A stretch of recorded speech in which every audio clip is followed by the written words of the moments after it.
নমস্কার। আমাদের সমবেত সংক্ষিপ্ত অনুধ্যানে আমরা স্মরণ করছি স্বামী বিবেকানন্দকে।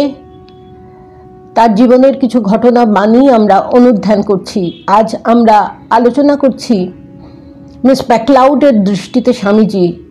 মিস ম্যাকলাউড স্বামীজি সম্বন্ধে বলেছিলেন স্ট্রেংথ পার্সনিফাইড, মানে শক্তির ঘনীভূত মূর্তি।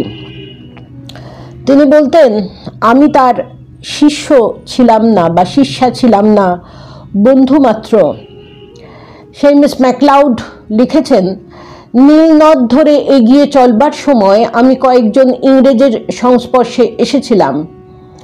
চমৎকার লোক তারা আমাকে জাপানে যেতে বিশেষ করে অনুরোধ জানিয়েছিলেন।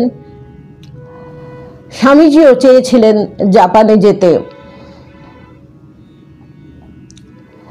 জাপানে ওকাকুরার সঙ্গে পরিচয় হয়েছিল।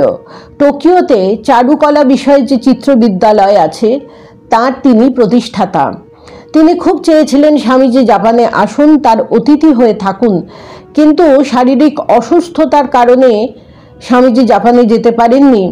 মিস্টার ওকাকুরাই আমার সঙ্গে ভারতে গেলেন তার সঙ্গে দেখা করতে।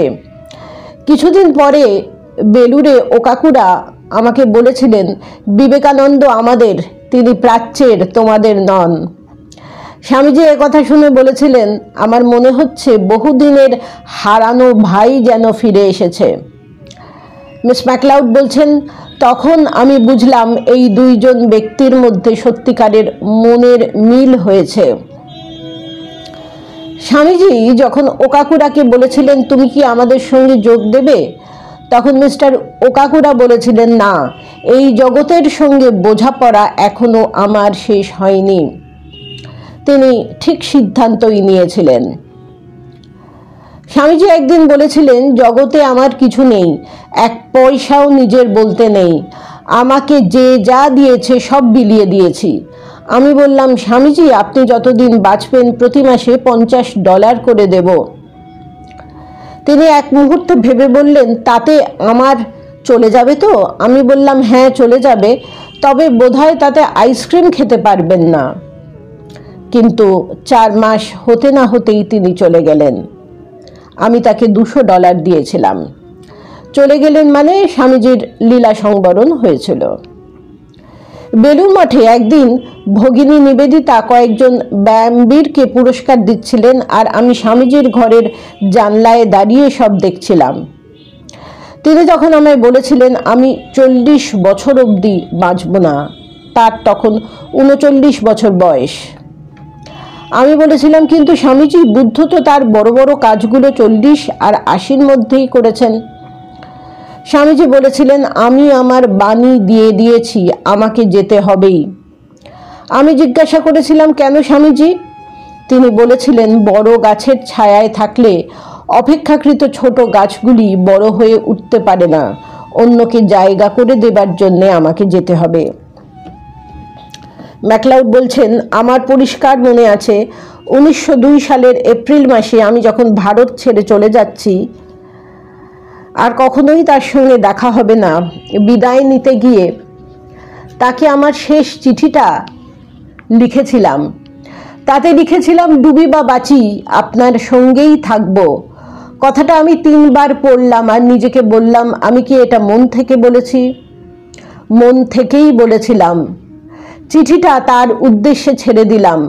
তিনি পেয়েছিলেন, যদিও আমি উত্তর পাইনি। 1902 সালের 4 জুলাই তিনি দেহ রাখলেন। ভগিনী নিবেদিতা তাকে শেষ দেখেছিলেন 2 জুলাই। তিনি তার স্কুলের সম্বন্ধে জিজ্ঞেস করতে গিয়েছিলেন যে কোনো একটা বিশেষ বিজ্ঞান সেখানে পড়ানো উচিত হবে কিনা। স্বামীজি উত্তর দিয়েছিলেন, হয়তো তুমি যা ভাবছো তা ঠিক, কিন্তু আমার মনটাকে এখন অন্য বিষয় দিয়ে দিয়েছি। এখন আমি মৃত্যুর জন্য তৈরি হচ্ছি। তারপর স্বামীজি বলেছিলেন, তোমাকে খেয়ে যেতে হবে।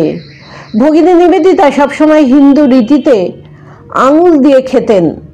তার খাওয়া হয়ে গেলে স্বামীজি তার হাতে জল ঢেলে দিলেন। সত্যিকারের শিষ্য ছিলেন বলেই ভগিনী নিবেদিতা বলে উঠলেন, আপনি এরকম করছেন, এ আমার ভালো লাগছে না। তিনি উত্তর দিয়েছিলেন, যীশুখ্রিস্ট তার শিষ্যদের পা ধুইয়ে দিয়েছিলেন। ভগিনী নিবেদিতার মুখে এসে গিয়েছিল, কিন্তু সে তো তাদের শেষ সাক্ষাৎকারের সময়। নমস্কার। প্রাণারাম প্রাণারাম প্রাণারাম প্রাণারাম প্রাণারাম প্রাণারাম কি যেন লুকানো নামে তাই মিষ্ট এত তব না প্রাণারাম প্রাণারাম